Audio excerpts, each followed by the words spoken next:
Փառք մեր Տիրոջը, եղբայրներ քույրեր, Տիրոջ անունը փառավորվի եւ մեծարվի։ Այսօր էլ իր ներկայության մեջ ենք եւ ես սա համարում եմ աշխարհում ամենալավ վայրը։ Ամեն։ Այնտեղ որտեղ սուրբերի միաբանությունն է, այնտեղ որտեղ արարիչ Աստված ներկա է, մեր սիրելի Փրկիչը, այնտեղ ամենալավ վայրն է իր ներկայության մեջ։ Տերը օգնի եղբայրներ քույրեր։ Ակամա մարգարեական խոսքը հիշվում է, որ ասում է, որ այս բաները պետք է պատահի, ուրեմն ձեր Տեր Աստվածը դիմավորելու պատրաստվեք։ Օրինակ հարցը, ինչպես ենք պատրաստվում։ Շատ բաների ենք պատրաստվում։ Շատ գործերի ենք պատրաստվում, բայց մի շատ կարևոր բան կա հավիտենություն մտնելու համար մենք մեզ հարց տանք ամենքս, ամենքս մեզ ասենք, ես ինչպես եմ պատրաստվում, ինչքան մեծ է Աստծո երկայնամտությունը, իմիջայլոց երկայնամտությունը հոգու պտուղ է, և նա երկայնամիտ է գրված է, չի ուզում, որ որից է մեկը կորչի, որևից է մեկի կորուստը Տերը չի ուզում, և Տերը ասավ, Հիսուս ասավ, դուք չեք ուզում ինձ գաք, որ փրկվեք։ Քիչ բան չի եղբայրներ քույրեր մեզանից կախված, որ նա ինչ որ արել է Գողգոթայի խաչի վրա և բացել է ճանապարհ փրկության մեզ համար հավիտենական կյանքի, հավիտենական երջանկության և հավիտենական հանգստի։ Այսօր հանգիստ չկա աշխարհում։ Աշխարհը գնալով ավելի խառնաշփոթ է դառնում։ Մարդիկ ավելի չարանում են ըստ Սուրբ գրքի։ Ամբարիշտները Եսայիա մարգարության մեջ կարդում ենք ասում է, ամբարիշտները խաղաղություն պետքա չունենան։ Նրանք ալեծուկ ծովի պես են, միշտ տիղմ ու ցեխ են դուրս շպրտում։ Սա է աշխարհը, սա է աշխարհի ամբարիշտ մարդկանց վիճակը։ Եվ գալու է ժամանակը, որ Տերը իր եկեղեցին պետքա վերցնի։ Մենք դրա մեջ լինելու ենք, թե չենք լինելու։ Եթե նայում ենք մարգարեական խոսքերին, ավետարանին, միշտ ասում է, կանչվածները շատ են, ընտրյալները քիչ են։ Առաջինները հետիններ կլինեն և հետինները առաջիններ կլինեն։ Կարող 40 տարվա եկեղեցուն գնա և դժոխք գնա։ Կարող է մի տարի գա, 2 տարի, 5 տարի և Տերը նրան սիրով դիմավորի։ Սա ես ռեալ բան եմ ասում, իրական։ Այսօր բաներ կա մեր կյանքի մեջ, որ մենք հավիտենության հետ չփոխենք, մեր փրկության հետ չփոխենք, երբեք հոգևորը մարմնավորի հետ չփոխենք Եսավի նման։ Եսավը փոխեց իր անդրանիկությունը և Տերը Եսավի մասին ասավ, որ նա թերևս արցունքով խնդրեց, բայց ողորմություն չստացավ։ Աստված օգնի եղբայրներ քույրեր, այսօր թող բժշկվենք հոգևորապես, առաջնայինը, բժշկվենք ծուլությունից, տգիտությունից, ծուլությունից, անհոգությունից, մարմնավոր բաները թողանք, վախենք Աստծուց, դժոխքը ահավոր է, կորուստը ահավոր է։ Սա ներկա վիճակները ինձ ստիպում է այսպես խոսալու։ Ես կարծում եմ, թե հենց այնպես մարգայնորեն բաներ չեմ խոսում։ Սա է ներկա վիճակը շատերի։ Տերը օգնի եղբայրներ քույրեր։ Եթե մենք գրքեր ունենք, բացենք Եփեսացիս թուղթը, ինչ որ խոսալու եմ, ցանկալի է, որ մենք գրքով հետևենք։ Ուրեմն Եփեսացիս թղթի առաջի գլխի 15-րդ խոսքից ուզում եմ կարդալ. Ուստի ես էլ երբ լսեցի Տեր Հիսուսի վրա ունեցած հավատքնիդ ու բոլոր սուրբերի վրա ձեր ունեցած սերը, չդադարեցի ձեզի համար գոհություն մատուցանել է ձեզ իմ աղոթքներուս մեջ հիշելով, որպեսի մեր Տեր Հիսուս Քրիստոսի Աստվածը, փառած Հայրը, տա ձեզ իմաստության ու հայտնության հոգին իր գիտությունովը, որպեսի սրտերնուտ աչքերը լուսավորվելով գիտենաք, թե ինչ է անոր ձեզ կանչելու հույսը ու ինչ է անոր ժառանգության փառքի ճոխությունը սուրբերու մեջ եւ ինչ է իր զորության գերազանց մեծությունը հավատացյալների մեջ։ Ամեն։ Ուրեմն այս համարի մեջ եղբայրներ քույրեր Պողոս առաքյալը գոհություն է հայտնում Եփեսոսի եկեղեցում կար հավատք եւ սեր, բայց մի կարևոր բան է, որի համար աղոթք անում, որ Աստված այս ժողովրդին տա իմաստության եւ հայտնության հոգին իր գիտությունով է, որտեղ Աստծո խոսքը մենք կարանք կարդանք մակերեսորեն, բայց Աստծո խոսքը խորթավոր խոսքեր է եւ նմանացվում է ծածկված գանձերի։ Մենք եւ որ ավետարանը կարդում ենք, եթե իհարկե կարդում ենք աղոթքով, Սուրբ Հոգին մեզ տալիս է խոսքի հայտնություն, մեզ լուսավորում է շատ բաներ, որ մենք շատ խորը բաներ իմանանք Աստծո կամքից։ Եվ ուրեմն տեսեք հայտնության գրքում շեշտում է մեղադրանք կա, որ ասում է աղքատ ես։ Եթե մենք խոսքի հայտնություն չունենք, նաև խոսքը նմանացնում է Կողոսացիս թղթում ծածկված գանձերի, ասում է եւ նրա մեջ ծածկված գանձեր կա, որի մեջ պահված գանձեր կա, իսկ այդ գանձերին տիրանալու համար մենք պետք է հոգով աղքատ լինենք, մենք պետք է ծարավ լինենք, մենք պետք է կոտրված ու խոնարհ լինենք Աստծո առաջ եւ մենք պետք է կարդանք, աղոթենք եւ փափագենք, որ Տերը մեզ տա, ինչպես Պողոսը աղոթում էր, տա իմաստության եւ հայտնության հոգին իր գիտությունով, որպեսզի մենք ճանաչենք Տիրոջը, որպեսզի մենք ավետարանի ճշմարտությունը իմանանք, որը շատ կարեւոր է այսօր իր ժողովրդի համար։ Ամեն ինչ Աստծո խոսքից է։ Աստծո խոսքը մենք ինչքան որ իմանանք, ինչքան խորը իմանանք, ինչքան որ մենք հայտնություններ ունենանք, այնքան գիտեք հայտնությունը մարդու հին վիճակը փոխում է։ Եվ որ մարդու մեջ լուսավորություն եւ հայտնություն է գալի, ծածկված բաները այդ երևույթը գալիս է, մարդու կյանքը փոխվում է։ Նա տիրանում է այդ հայտնություններին, այդ գանձերին։ Տեսեք մարմնավոր կյանքի մեջ եւ որ մարդիկ ֆինանսապես հարստանում են, կողքից երևում է որ այդ մարդկանց կյանքը փոխվեց։ Լավ հագնվում են,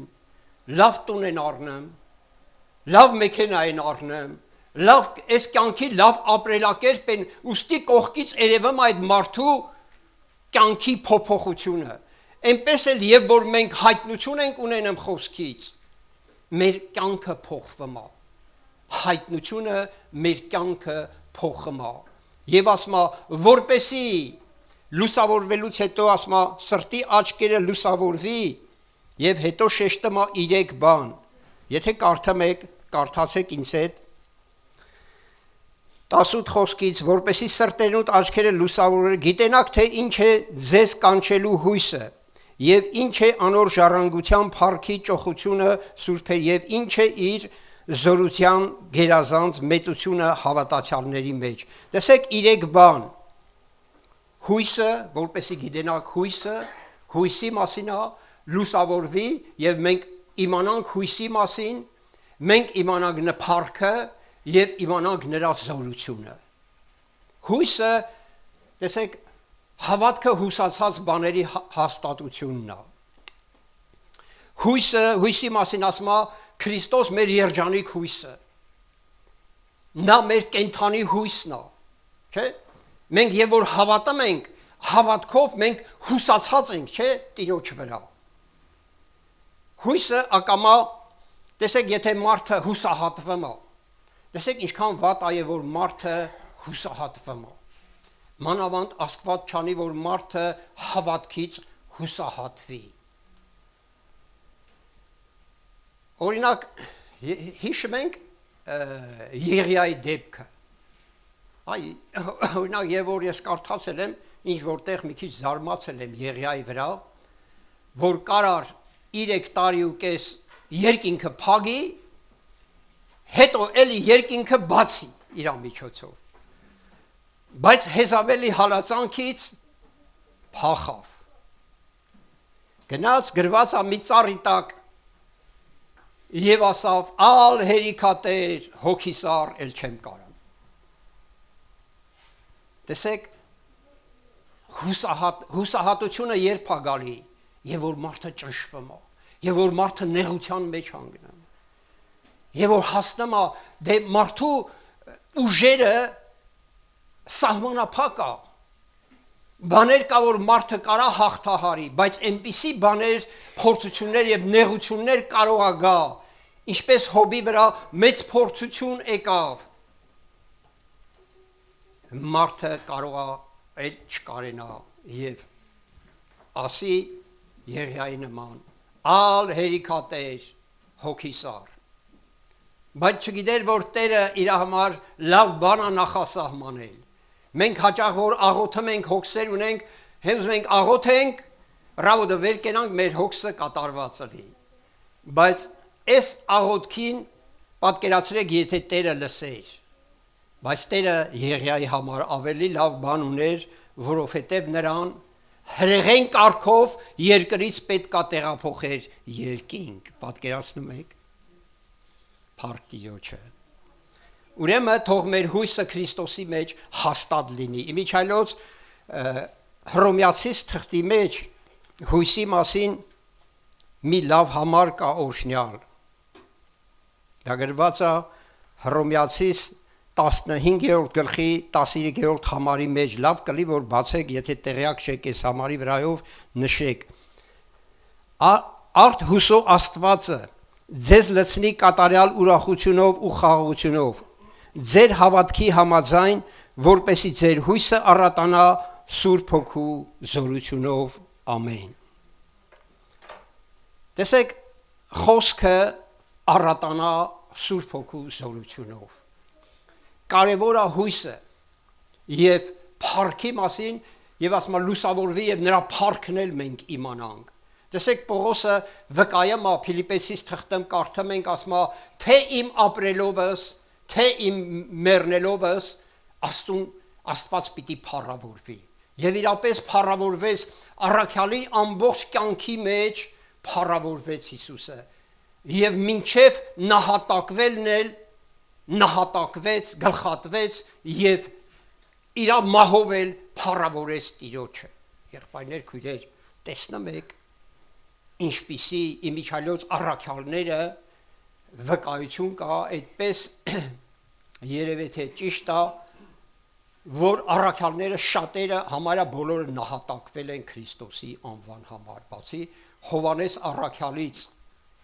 Մենակ Հովանես առաքյալն իր մահով Եվ ուրեմն Աստված օգնի եղբայրներ, քույրեր, Աստծո մենք էլ պետք է, տեսեք, փառքը մենք էլ պետք է, այս օրինը ինչ որ ասում է, թե ուտեք, թե խմեք, Աստծո փառքի համար լինի։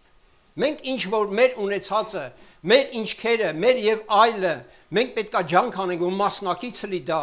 Աստծո փառքի համար։ Թե մեր ֆինանսները կլի, թե դա մեր մեքենան կլի, թե ինչ որ, չգիտեմ, ինչեր կլի, թե մեր կյանքը պետք է փառավորի Աստծուն։ Տեսեք, որպեսզի ճանաչեք հույսը, փառքը եւ զորությունը։ Եվ զորությունը մենք տեսնում ենք, որ ավելին կարևոր մի բան է Աստծո զորությունը։ Հիսուս Գեսսեմանի պարտեզի մեջ կարիք ուներ զորության եւ հրեշտակը եկավ եւ զորացրեց։ Աստծո զորությունով Պետրոս առաքյալի առաջի գլխում կարդում ենք Աստծո զորությունով պահպանված ենք հավիտենական կյանքի համար։ Ասեք, մինչև հավիտենությունը մենք պահպանված ենք Աստծո զորությունով։ Եվ որ գամ, ասма ձեր խոսքերին չեմ նայելու, հապա ձեր զորությանը պետք է նայեմ։ Աստված օգնի եղբայրներ, քույրեր, եւ զորություն ինչպես կարանք ունենանք, եւ որ մենք միշտ սնվում ենք, միշտ Աստծո խոսքով լիցքավորվում ենք, միշտ հարաբերություն եւ հաղորդակցություն ունենք Սուրբ Հոգու հետ, աղոթում ենք եւ նրա ներկայությունը գալիս է եւ մենք լցվում ենք Սուրբ Հոգով եւ զորությունով։ Սամսոնը եւ որ արհամարեց Աստծո խոսքը, Աստծո պատվիրանքը, տեսնում ենք, կորցրեց։ Մինչև այդ Սուրբ Հոգին համբերում էր Սամսոնին, բայց հետո եկավ մի պահ եւ գրված է որ Սուրբ Հոգին այդ զորությունը իրանից հեռացավ։ Եվ հետին ժամանակների մասին ասում է, որ նրանք կերպարանքը ունեն, բայց Աստծո զորությունը այդպիսի քրիստոնյաներ են լինելու, որ կերպարանքը ունենալու են, բայց Աստծո զորությունը ուրացած տենելի։ Զորություն չկա, օծություն չկա, Սուրբ Հոգու աղոթք չկա, այդ կրակը չկա, մարելա, վշտացրել ենք մեր անհնազանդության, մեր մարմնավոր ապրելակերպով, եղբայրներ, քույրեր, մենք ինչպես ենք պատրաստվում Տերը դիմավորելու։ Այսօր որ խոսվում է, այսօր որ ասվում է, թող սա մեզ համար այստեղ ժամանց չդառնա, այլ այն որ մենք մեր բաժինը, ինչի մեջ որ մենք այդ թերությունները ունենք, այդ թերությունները վերցնենք ու գնանք եւ ուղղվենք եւ ապաշխարենք։ Մենք պետքա ծարավ ունենանք, հոգով աղքատ պետքա լինենք, պետքա փափագենք, Երեմիայի պես պետքա ասենք, Տեր քո խոսքը գտածի պես կերա։ Եթե Աստծո խոսքը չիմացանք, խոսքը չունեցանք, մենք երբեք չենք կարա քրիստոնյա դառնանք։ Չենք անունով կլենք, բայց իրապես դրա զորությունը ուրացած տգետ եւ ուրեմն կլենք խոտելի, անպիտան հավատքի մեջ ինչպես ավետարանը վկայում է։ Աստված օգնի։ Գիտեք սա ինչի նման է, եթե մարդը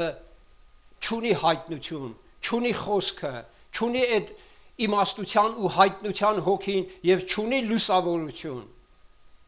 Նա նման է մի մարդու, որ իր վրա կտակել են մի հարստություն, մի մեծ տուն, բայց ինքը տեղյակ չի դրանից։ Կամ էլ տեղյակ է, բայց գնում այդ դատարկ տունը, ոչ մի բան չկա։ Նա այդպես էլ ապրում է անտեղյակ, բայց հանկարծ իրան որ հասկացնում են, ասում են գնա փաստաբանի մոտ։ Եվ որ գնում է փաստաբանի մոտ, փաստաբանը կտակը քննում է, ասում են անգեր ջան, ներքնահարկը մա այդ ունեցվածքը։ Գնա ներքնահարկից, հանի այդ հարստությունը, այդ էլածը։ Եվ որ գնում է փաստաբանը եղբայրներ Սուրբ Հոգին է։ Այդ մարդը մենք ենք։ Եվ որ գնանք փաստաբանի Սուրբ Հոգու մոտ, աղոթենք, նա ներքնահարկից կհանի, այդ գանձերը հայտնություն կտա մեզ։ Եվ մենք Քրիստոսով զորավոր եւ ուժեղ կլենք եւ Քրիստոսով հոգեորապես հարուստ կլինենք։ Թող Տիրոջ անունը փառավորվի եղբայրներ քույրեր, Աստված օգնի։ Տեսեք, այս աղոթքը եկեղեցու համար Պողոսը հատուկ աղոթել է, տա ձեզ իմաստության եւ հայտնության հոգին իր գիտությունով։